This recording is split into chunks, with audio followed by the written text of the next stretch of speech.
Welcome to the Salmon Runs YouTube. Enjoy the video.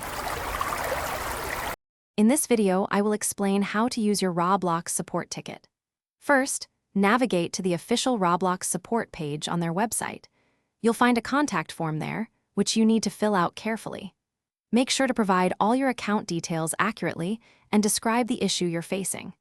It's crucial to use an email address you check regularly, as this will be their primary way to communicate with you regarding your support request. This initial step is vital for a smooth process.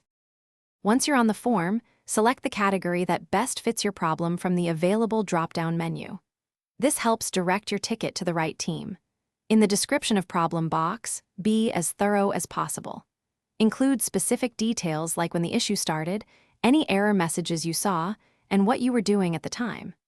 Providing a clear, detailed account can significantly speed up the resolution process for your support request. To further strengthen your support ticket, consider attaching relevant evidence. Screenshots or short video recordings can be incredibly helpful in demonstrating your issue to the support team. Just ensure your file sizes are within the allowed limits, typically around 5 megabytes per file, and use common formats like JPEG, PNG, or MP4. Visual proof often clarifies complex problems much faster than words alone, making your case stronger and easier to understand. Before hitting submit, take a moment to review all the information you've entered to ensure accuracy.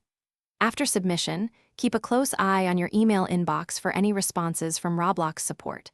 They might ask for additional details or provide an update. Responding promptly to these requests is key to moving your ticket forward. Patience is also important, as resolution times can vary, but a well-prepared ticket helps immensely. Thanks for watching. Consider subscribing if we helped you.